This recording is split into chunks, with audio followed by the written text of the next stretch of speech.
I'd like to share with you a fascinating story that happened to me when I got to South Africa on my trip to South Africa. I was in the airport and it was pretty early in the morning. Um, Actually, it was in the afternoon. I take that back. There was a guy in front of me.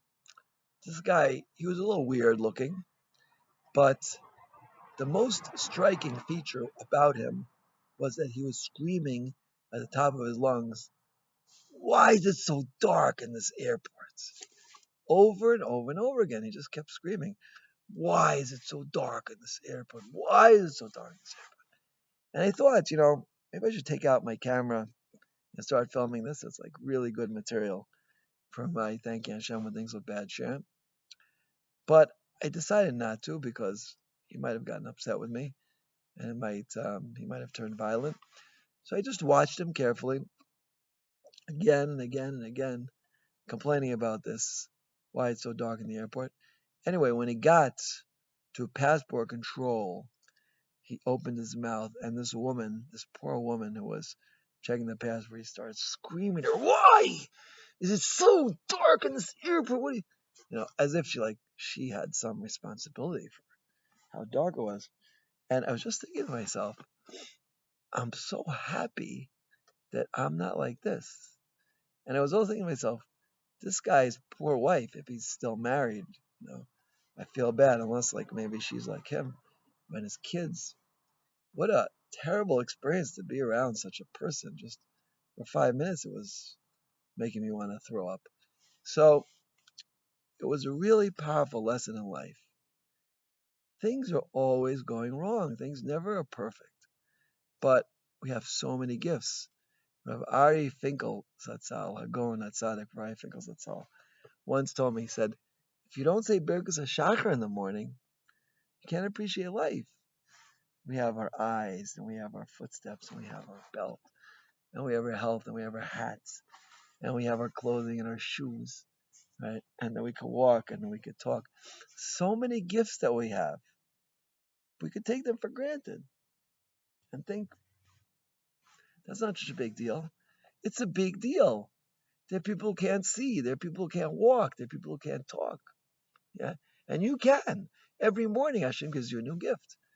There's a Magen of Ram, I believe, incredible Magen of Ram in Hilchos Birkus HaShachar. He says, how can a convert make the bracha of Shalom Asani Goy? He says, every night when you go to sleep, you lose the neshama. You could come back with the neshama of a goy, with the nefesh of a goy, which is called Ibra neshama. And Hashem instead gives you back your proper neshama. So to thank Hashem, right? Shalom Asani Goy. That night, I didn't become a non-Jew. So these were some of the tremendous ideas that came to my head as I was watching this gentleman at the airport who was screaming at the top of his lungs about how dark it was. And I was like, who cares how dark it is? I traveled all the way to South Africa and I made it. I want to be happy. I want to be happy about what I have. Why should I feel bad? Why should I complain when things are so good? What a wonderful life that Hashem has given me, full of gifts and joy and wonderful things. And even as I sit here, so the family who I'm staying by, Baruch Hashem, they're home, and I can leave the cold South African winter and go back inside. But it doesn't bother me at all because I, Baruch Hashem, have given many, many shiurim in the past few days about thanking Hashem when things look bad. And it doesn't bother me the slightest that for the sake of upholding Hashem's Torah, I had to sit outside in this garden with this beautiful, crisp air and wonderful plants and tropical South African florage. It's wonderful. It's such a gift. Everything Hashem gives is such a gift. And this man at the airport really taught me appreciate Hashem's gifts. Don't look at the negative. Always look at the positive. Always look at the tremendous number, volume, quantity, and quality of wonderful gifts that Hashem has given us every single day. And therefore, as I leave the country of South Africa, and head back towards Eretz Israel, I do so with the greatest joy that during these days I was able to grow tremendously, giving many, many shirim about Yedidya and about thanking Hashem when things look bad, and coming to a stronger and stronger and stronger recognition that everything Hashem does, He does for good. But this man helped me so much by through his complaining and through watching somebody else have such a miserable life by focusing on one very, very small problem that exists in life. It was such a chizuk to me, right? And I'm sure Hashem in His infinite kindness planted this person purposely right in front of me so I would be able to get this chizuk. That itself is a wonderful chesed that we have to appreciate when Hashem sends into our realm such powerful lessons. My One of my close friends told me once from the Baal Shem Tov that when a person is zeicha, when a person merits it, even the non-Jews of the world will teach him powerful lessons. And he gave an example once. I believe it was the Maggid of Mezrich was leaving the presence of the Baal Shem Tov before he became a chassid, right? There was a non-Jewish wagon passing by, and a load of hay fell off. And the non-Jewish driver asked the Maggid to pick up the hay. And the Maggid said, I can't. He said, you could pick up the hay, you just don't want to. And suddenly, the Maggid had tremendous clarity. We know that the letter Hey represents Malchus. It represents HaKadosh Baruch Hu's attribute of Malchus in the world.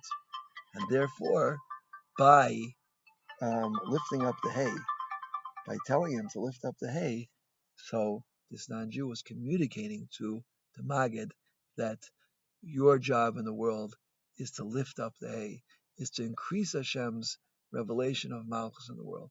But you just don't want to. And the Maggid went straight back to the Baal Shem Tov and became a chassid. And the rest is history. So there's a famous Hasidic story. And we see non-Jews of the world can teach us powerful, powerful lessons. And I'm thankful to this non-Jew. I didn't ask him his name, but he was kind of a short guy and he had a nice suit, kind of a funny looking nose. I'm thankful for him, let's call him Johnny.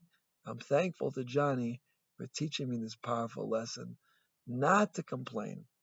We know, Kol Man David Rahman L'Tavavid is a substitute for complaining. Because it's human nature when something bad happens to want to complain. Chazal gave us a substitute.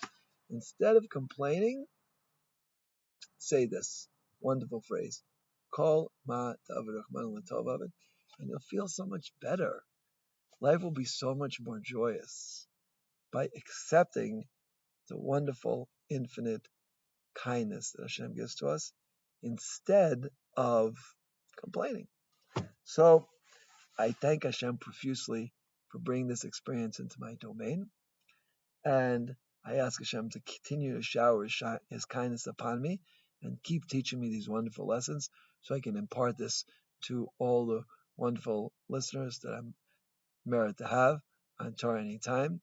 We should have the greatest Siyata Shmaya, each and every one of us, to grow every single day more and more and more in this very valuable sugya lesson of Kol Ma David Rahman L'Tavavid.